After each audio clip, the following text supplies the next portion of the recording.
नमस्कार दोस्तों, कैसे हैं आप। प्राउड इंडिया के ब्लॉग में आपका एक बार फिर से स्वागत है। और आज के इस ब्लॉग में मैं लेकर आई हूँ गणपति जी के बहुत सुंदर सुंदर रूप। और अगर आप गणपति जी के भक्त हैं और उनके सुंदर सुंदर रूपों के दर्शन करना चाहते हैं तो ब्लॉग के अंत तक बने रहिए। अच्छा दोस्तों, एक बात बताइए, क्या आपको मालूम है कि गणपति जी का सबसे पहला नाम क्या था? तो चलिए हम बता देते हैं आपको। गणपति जी का सबसे प्रथम नाम जो था वो विनायक था। गजानन नाम उनका विनायक के बाद पड़ा जब महादेव ने उनका सिर काट दिया था और उसके बाद उनके सिर पर हाथी का सिर लगा दिया था, तब उनका नाम गजानन पड़ा। और जब उन्हें गणों का प्रमुख बनाया गया तब से उन्हें गणपति और गणेश जी के नाम से पुकारा जाने लगा।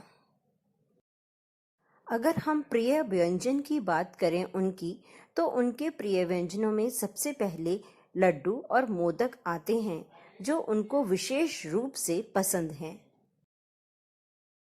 दोस्तों, क्या आपको पता है कि गणेश जी कितने भाई बहन हैं? तो हम आपको यहाँ बता दें कि गणेश जी के एक भाई हैं जिनका नाम है कार्तिकेय, और गणेश जी की 3 बहनें हैं जिनका नाम है देवी मनसा, ज्योतिकी और अशोक सुंदरी। तो इस प्रकार गणेश जी के एक भाई और 3 बहनें हैं। तो दोस्तों, उनके भाई बहनों की जानकारी के बाद आप जरूर जानना चाहते होंगे कि गणेश जी की कितनी पत्नियां और कितने बेटे थे। तो अगर आप ये सब जानना चाहते हैं तो वीडियो के अंत तक जरूर बने रहिए। मान्यता के अनुसार एक बार गणेश जी अपनी तपस्या कर रहे थे, तभी वहां से तुलसी जी गुजर रही थी और वो गणेश जी को देखकर मोहित हो जाती है। तुलसी जी ने विवाह का प्रस्ताव गणेश जी के पास दिया, लेकिन गणेश जी ने खुद को ब्रह्मचारी बताया और तुलसी जी से विवाह करने को मना कर दिया। विवाह प्रस्ताव ठुकराने की वजह से तुलसी माता नाराज हो गई और उन्होंने गणेश जी को श्राप दे दिया। उन्होंने श्राप देते वक्त कहा कि उनका एक विवाह कभी नहीं होगा और उनके 2 विवाह होंगे। श्री गणेश जी इस बात से अत्यंत क्रोधित हो गए। उन्होंने माता तुलसी को शाप दे दिया और कहा कि तुम्हारा विवाह एक असुर से होगा। आपको बता दें कि भगवान गणेश की पूजा में तुलसी का प्रयोग इसी कारण नहीं किया जाता। तो दोस्तों, भगवान गणेश हमेशा ब्रह्मचारी रहना चाहते थे क्योंकि वे अपने शरीर से नाराज रहते थे। उन्हें अपना मुख हाथी जैसा लगता था। उन्हें ऐसा लगता था कि उनसे कोई भी विवाह नहीं करना चाहता था। इसलिए भगवान गणेश ब्रह्मचारी रहना चाहते थे। नाराज गणेश जी जहाँ भी शादी को जाते थे वहाँ विघ्न डाल देते थे ताकि किसी का भी विवाह ना हो सके। उन्हें ऐसा लगता था कि उनका विवाह नहीं हो पा रहा है तो वह किसी का भी विवाह नहीं होने देंगे।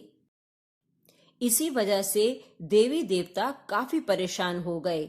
वह सभी अपनी परेशानी लेकर ब्रह्मा जी के पास गए। तब ब्रह्मा जी ने अपनी शक्तियों से 2 कन्याओं को प्रकट किया।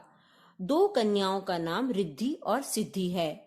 उन्होंने रिद्धि और सिद्धि को गणेश जी के पास ज्ञान प्राप्त करने के लिए भेजा और फिर कुछ समय बाद उन दोनों का विवाह गणेश जी के साथ कर दिया। अब गणेश जी को तो तुलसी जी का श्राप मिला था। इस कारण गणेश जी की 3 और पत्नियां भी हैं जिनका नाम तुष्टि, पुष्टि और श्री है।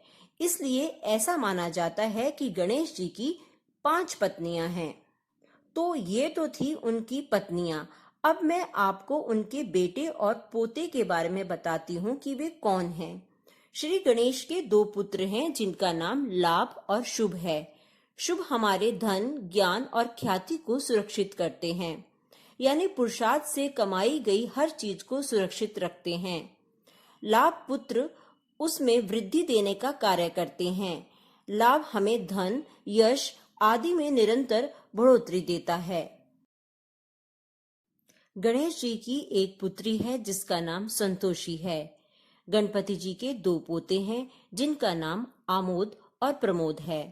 गणेश जी शुभता और ज्ञान के देवता के रूप में भी जाने जाते हैं। तो दोस्तों, ये तो थी गणेश जी के जीवन से जुड़ी हुई जानकारी। अब मैं आपको यहाँ बता देती हूँ कि किस तरह की गणेश मूर्ति घर के लिए कितनी अच्छी होती है। चांदी के गणेश यश देते हैं, पीतल के गणेश समृद्धि और आनंद, लकड़ी के गणेश अच्छा स्वास्थ्य और लंबी उम्र, क्रिस्टल के गणेश वास्तु दोष निवारण, हल्दी के गणेश सौभाग्य और शुभ, कॉपर के गणेश नए जोड़ों के लिए शुभ होते हैं, आम, पीपल और नीम के गणेश एनर्जी और गुड लक देते हैं, गाय के गोबर के गणेश सौभाग्य के प्रतीक होते हैं। आप अपनी सुविधा अनुसार कौन सी मूर्ति रखना चाहते हैं, ये आप पर निर्भर करता है। गणेश जी की मूर्ति लेते समय सूंड का जरूर ध्यान रखें। सूंड की दिशा मैं आपको बताती हूँ। जब भी गणपति की मूर्ति घर के भीतर लगाएं तो उसके सूंड के बारे में विशेष ध्यान रखें। वास्तु शास्त्र के अनुसार यह ध्यान रखें कि मूर्ति की सूंड बाएं दिशा में हो। दाएं दिशा में सूंड का होना अच्छा नहीं माना जाता है। इसके अलावा जब भी गणेश की मूर्ति खरीदें, यह ध्यान रखें कि मूर्ति में लड्डू और चूहा जरूर बने हों। ऐसा इसलिए क्योंकि चूहा गणेश का वाहन माना जाता है, जबकि ऐसी मान्यता है कि लड्डू गणेश जी की फेवरेट स्वीट है। गणेश मूर्ति वहां लगाई जानी चाहिए जहां घर का एंट्रेंस हो। तो दोस्तों, गणेश जी के जीवन से जुड़ी हुई जानकारी तो मैंने आपको दे दी। अगर आपको मेरी ये स्टोरी अच्छी लगी है तो इसे शेयर जरूर कीजिएगा। ऐसी ही अन्य स्टोरी पढ़ने के लिए मेरे साथ जुड़े रहिए। अगर आपको मेरी ये स्टोरी आज की अच्छी लगी हो तो इसे लाइक और शेयर करना ना भूलिएगा।